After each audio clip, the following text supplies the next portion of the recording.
Well, good evening, all my little puffers. It is Sister Vine here again with you tonight, and we're going to talk about another Game Boy game. This one was one of my earlier Game Boy games. I didn't get the Game Boy immediately on release, mind you, but it was one of the early ones that I personally owned, and I'm trying to not drop it because I can't see down on the floor. There we go, upright. Ta-da! Kirby's Dream Land. The first of the Kirby games. And notice, he was not pink on the cover of this one. They added pink later. The original variant was white. So, this was definitely a full-fledged, stocked-out game on the Game Boy. This is one of the best things I think I've ever played on there. And I have gone through this game dozens of times all the way through because it's that much fun. Premise, little white cloud-like dude. I know he's pink now, but he was white then. Sucks up air, gets big, can fly around, shoots out air, blows bad guys up, can suck in bad guys, and then either spit them out as a star or just digest them. There's your premise. You're just on a Mario-like quest to go through levels and beat some bosses. Now, this game had several good levels. I think it was 4 solid levels plus a mid-boss in each one. So there's like 8 levels really, but a half level, a small level and then a boss finishing level for each one. Which was really neat because you did have some distinct environments on each set of levels. The mid-bosses tended to be decent. They made you feel like you were accomplished for taking them out. They weren't too hard. Kirby definitely doesn't feel like a hard game. It is definitely easy mode, and that's not a bad thing. When you're looking for a casual fun time, sometimes getting the easy mode is not a bad choice. So, I do look at it as easy mode. And you'd have a mid-boss that kind of relates to the final boss of each section. So, say the level with Lolo, Lala, or Lolo, and La La La, because they wanted to make sure they were distinct from the heroes of the other game. You have kind of an open area, and then the final section with the final boss, and that closed-off area where you're fighting both at the same time. And the level with the eyeball that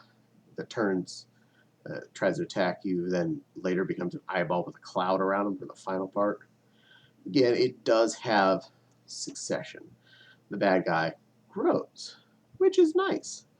Makes you feel like not only does the level have cohesion, but the mid-boss to the final boss of each section has cohesion. You have a lot of interesting power-ups, like pick up a plate of curry and you spit fire. You pick up mint leaf, you're constantly in flight mode and constantly able to spit out more air poofs. So that's pretty cool. And the final boss being King DDD, who is a big dude with a hammer. He's been on a lot of things. He's been in Smash Brothers enough times. If you haven't seen him yet, go play that game. You'll spot him. Big dude, big lips, hammer, weird looking cape. Love him. And overall, even the final boss there always felt kind of fair. If you paid attention to what was going on, you could get through it.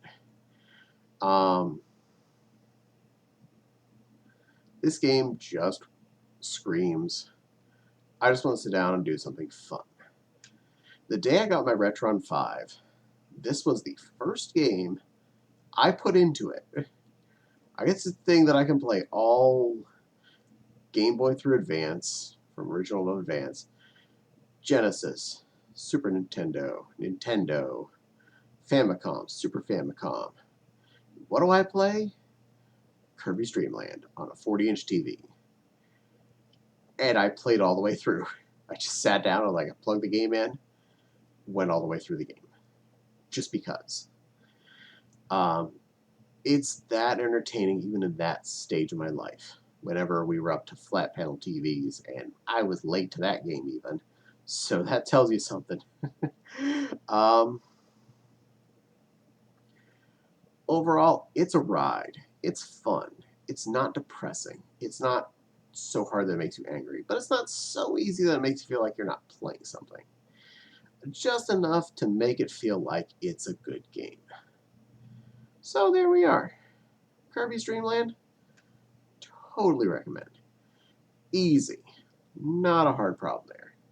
If you got any kind of Game Boy Advance or older, or you have a Retron 5 or any of the ones that has a Game Boy slot in the front of it, do it to it. Have fun with it. Or Super Nintendo with the Super Game Boy or any of the other things that can play Game Boy games on your TV with any systems. So, yeah. Totally. I recommend. So, did you play this game? Did you remember it? Did you play it on emulators or something? Or did you play it and hate it? Let me know. Give me your opinions, your thoughts. I'd love to hear if you had an opinion one way or another on this game. And leave in the comments, obviously. I actually read those. Unless it's about, trying to sell me videos of ladies doing things they're not supposed to on YouTube. I delete those.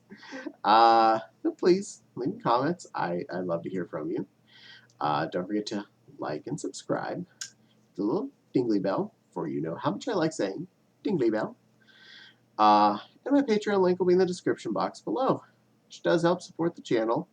I do my best to not waste any of the money, and I love hearing from you and love seeing what my patrons ask me to do. Like this. Mwah! Blow you more kisses. So from this little puppy susser to you, hope you all have a waggity wag good day. I do appreciate all you watching me, and I hope to see you on more videos. So, keep barking, my little barker barkos.